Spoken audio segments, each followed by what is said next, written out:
আসসালামু আলাইকুম। কেমন আছেন আপনারা সবাই? আশা করি ভালো আছেন। আলহামদুলিল্লাহ আমরা সবাই ভালো আছি। তো আজকে আমি ঈদের পরের দিন সকাল সকাল পরোটা বানাবো। তো আজকে আমি ঘি দিয়ে পরোটা বানাচ্ছি। তো আমার হাজব্যান্ড বললো যে ঘি দিয়ে নাকি পরোটা খাবে, তাই তার আবদারের জন্যই আজকে ঘি দিয়ে পরোটা বানাবো। আমি আগে থেকেই আটাটা ছানিয়ে রেখেছি গরম পানি দিয়ে। আর আমি কিন্তু বাম হাত দিয়ে বানাচ্ছি না, ক্যামেরার কারণে হয়তো বা আপনাদের কাছে বাম হাত মনে হতে পারে, কিন্তু আমি কিন্তু ডান হাত দিয়েই বানাচ্ছি। তো এখন আমি পরোটাটা বেলে নেব।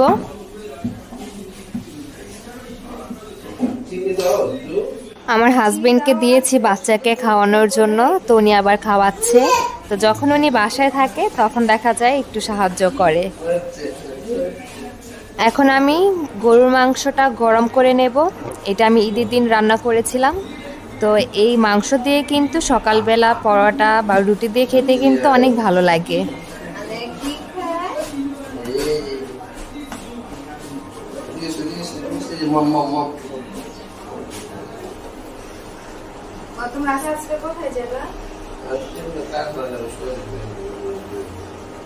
কালকে যেমন সাড়ে মাস গেছে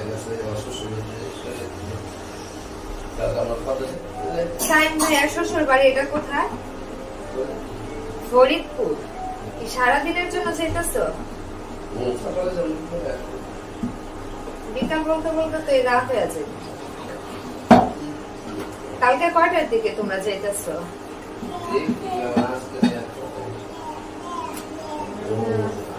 এই কথা থাক, তোমার ভাজা লাগবে না, আমি ভাজি। তো ঈদের তৃতীয় দিন আবার আমার হাজবেন্ড গ্রামে যায় ঘোরার জন্য। তো আমরাও আবার যাই আমার নানুর বাড়ি। তো আমার আম্মু যাবে, আমার ভাইয়া যাবে, তো তাদের সাথে আমিও যাই। আর আমার বড় আপুরাও চলে গেছে গ্রামে ঘোরার জন্য তার শ্বশুর বাড়িতে। তো আমার কি আর একা একা ভালো লাগে? তার জন্য আমিও আমার আম্মুর সাথে চলে যাই, যেহেতু উনি বাসায় থাকবে না। তো সবাই মিলে আমরাও ঘুরে আসি। তো উনি আবার আমাকে বলছে যে নিচে থেকে বলছিল যে যাও, তুমিও যাও ঘুরে আসো। আমিও তো বুঝছিলাম না যে হঠাৎ কী জন্য আমাকে বলছে। পরে জানতে পারলাম যে উনিও গ্রামে যাবে, তার জন্য আমাকেও বলছে যে আমিও যেন ঘুরে আসি বাচ্চাদের নিয়ে। তো আমি আবার এইখানে সবগুলো পরোটা বানিয়ে নিচ্ছিলাম, আর এইখানে ডিম পোচ করছিলাম, যেহেতু উনি আবার নাস্তা খেতে বসে গেছে, একটু কাজে যাবে দরকারি। তো আমি এক এক করে এখন সবগুলো নাস্তা বানিয়ে ফেলবো।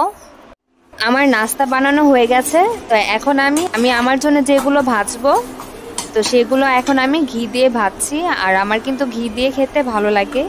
ঘির যে পরে ভাজার যে গ্যারান্টটা যে থাকে, সেই ফ্লেভারটা কিন্তু অনেক ভালো লাগে।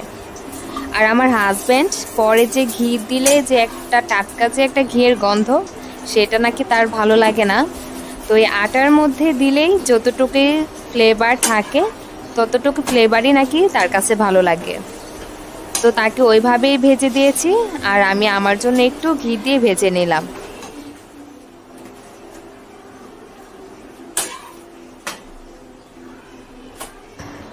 আমার পরোটা কিন্তু হয়ে গেছে, আর ঘিয়ে ভাজার কিন্তু খুব সুন্দর একটা ঘ্রাণ বের হয়েছে। এখন আমি নাস্তা করে নেব। আর আজকে আমরা ব্যাগ প্যাকিং করব রাতে। আমরা কালকে সকালবেলায় আমরা গ্রামে চলে যাব। তো আজকে রাতের মধ্যেই আমি সব কিছু গুছিয়ে রাখবো।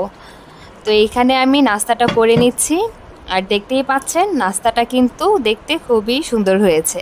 তো আপনারাও কিন্তু চাইলে এইভাবে নাস্তা বানিয়ে খেতে পারেন। এইখানে আমি খাচ্ছি, আর আনায়া এখানে দুষ্টামি করছিল। ওর হাতে একটা মামপট ধরিয়ে দেই, আর ও এইটা দিয়ে পানি খেতে থাকে। তো আমি এখানে নাস্তাটা সেরে নেই। আর রাতের বেলা আমার হাজব্যান্ড পিৎজা নিয়ে আসে আমার মেয়ের জন্য। ও পিৎজা খেতে চেয়েছিল। তো পিৎজাটা যখন আনে তখন পিৎজাটা ঠান্ডা ছিল। তো আমরা প্রথমে সবাই এই ঠান্ডা পিৎজাটাই খেতে শুরু করি। আনতে আনতে একটু দেরি হয়ে যায়, যেহেতু অনেক দূর থেকে এসেছে, লালবাগ থেকে নিয়ে এসেছে। আর পিৎজাটা যেখান থেকে কিনেছে সেটা নতুন রেস্টুরেন্ট হয়েছে লালবাগের মধ্যেই। তো একটু টেস্ট করার জন্যই ওইখান থেকে নিয়ে আসা। তো রাস্তাঘাটের জ্যামের জন্য একটু দেরি হয়ে যায়, যার কারণে ঠান্ডা হয়ে একটু শক্ত হয়ে গেছে পিৎজাটা। আর আমরা এই ঠান্ডা পিৎজাটাই কিন্তু সবাই খেতে শুরু করি। তো যখন কিছুটা খাওয়া হয়ে যায় তখন মাথার মধ্যে একটু বুদ্ধি আসে যে হালকা একটু গরম করে নিলে হয়তো বা খেতে আর একটু ভালো লাগবে। তো পরবর্তীতে আবার আমি ফ্রাই প্যানের মধ্যে কিছুটা গরম করে নেই। তো গরম করার পরে কিন্তু ওপরের যে চিজটা ছিল সেই চিজটা একটু নরম হয়ে যায়, আর খেতেও কিন্তু অনেক ভালো লেগেছে। কথায় আছে না, ভুল হওয়ার পরেই কিন্তু মানুষের বুদ্ধি খুলে, ঠিক সেরকমটাই হয়েছে মনে করেন। তো যাই হোক, আজকে অনেক কথাই বললাম আপনাদের সাথে।